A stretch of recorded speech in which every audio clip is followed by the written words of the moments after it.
Hey guys, and welcome back to my channel. So today my husband Jacob is here again. Oh, I didn't see you wearing that shirt. I love that shirt.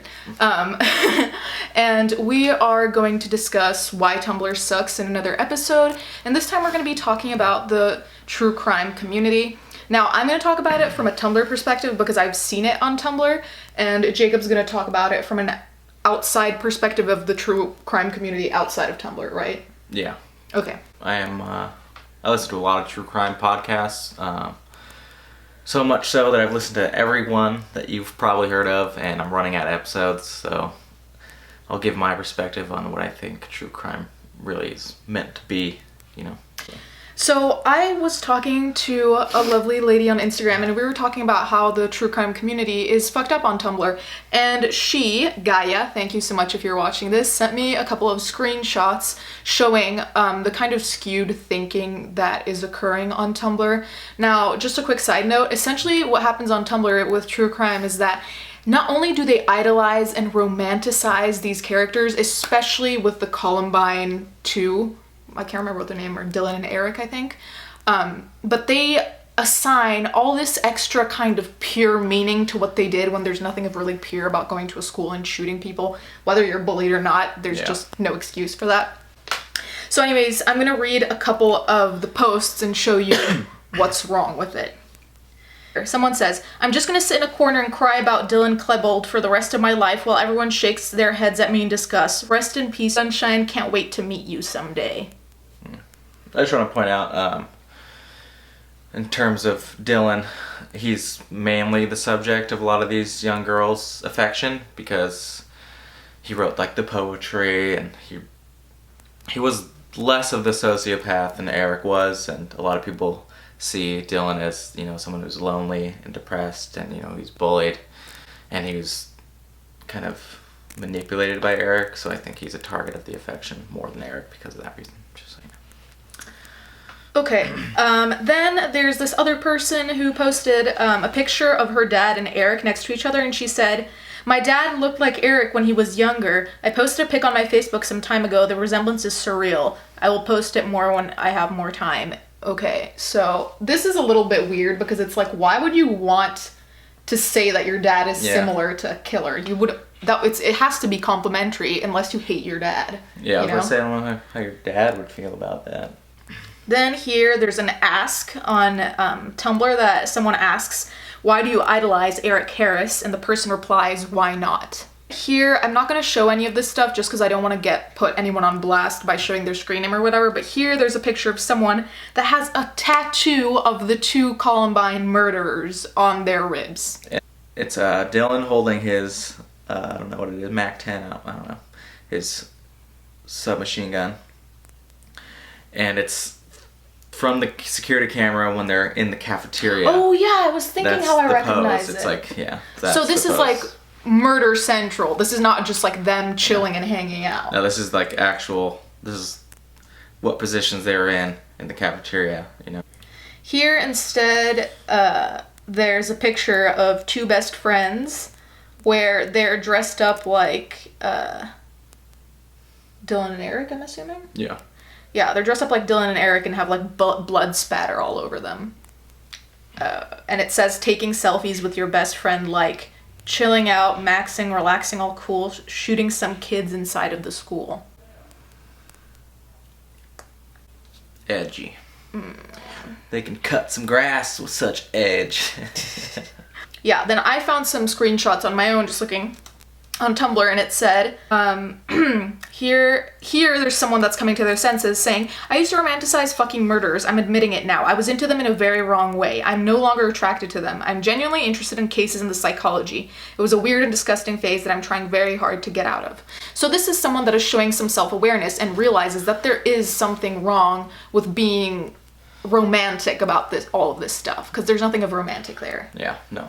So anyways, this is me talking about the Tumblr side. Now, do you want to talk to us about your side? I'll give you my perspective, you know, and why I listen to true crime, and it's more of an objective, hard look, you know, at the context in which these, for lack of a better word, atrocities occurred, you know, and how we deal with them and how the police investigate them, and we see where police make mistakes and why some murders aren't caught, and it's all like an objective standpoint, and if we do feel something in the case, it's for the victims and the victims' families. It's not for these killers. Back in the 70s and 80s, when serial killers were kind of like on the rise, especially in the United States, it was such a new thing, and plus with like the media bringing them to light, and that people were so curious about these people, and that's why they focus more on who this person was and the psychology behind it.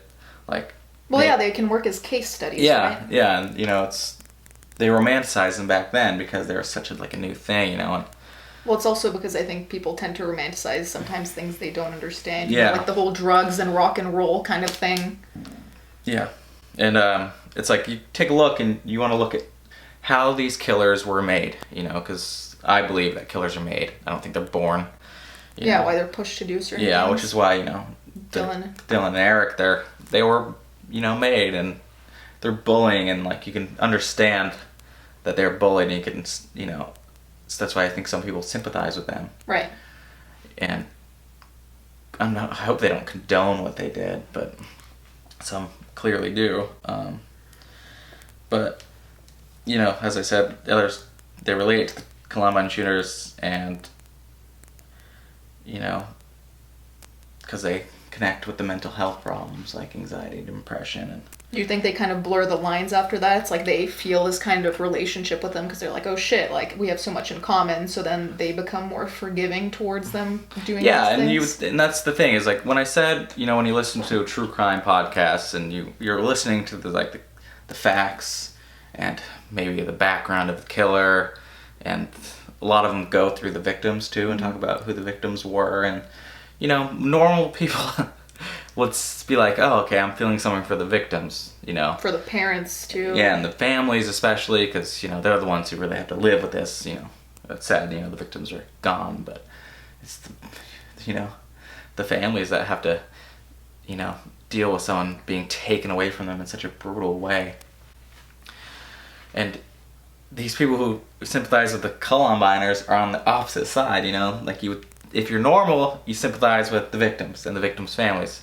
But these people have a screw loose, and they go towards, they were pushed that, it's like, no matter what happened in your life, killing and innocent people like that is just, it's never, I don't know. It's never justified. Never justified, yeah. I think the real end point of all of this is that I think all of these people who went to the extreme were once actually okay, I think that at one point they were actually, oh, I feel sorry that Eric and Dylan were bullied. That's fine. You can feel sorry for anyone that's bullied, but they bring it to this extreme of so I'm gonna be on their side just because they were bullied, And I feel like that the dangerous thing is that so many people relate to being bullied. Yeah, and I do. Yeah, I do We've too. all been bullied. I mean, it's part of I don't know, it's growing up, kids are fucking ruthless. Yeah. And, in that sense, you're like, shit, I really wish someone was there to tell them high school is not the end of the world, and, it could have saved so many lives if someone had just listened to them, so, in that sense, I get it, but yeah, still. Never condoning and, killing and romanticizing them for killing and living vicariously through their violence they cause, and that's not okay. Yeah, and wanting to have sex with them. It's just, no. And we're gonna stop here because we are both sweating profusely. It's hot, I can't even think. Okay. Anyways, thanks for watching, you guys, and if you have any other recommendations on what you would like me and Jacob to film, let us know. We're gonna go die in the fridge. Bye. Stay safe out there.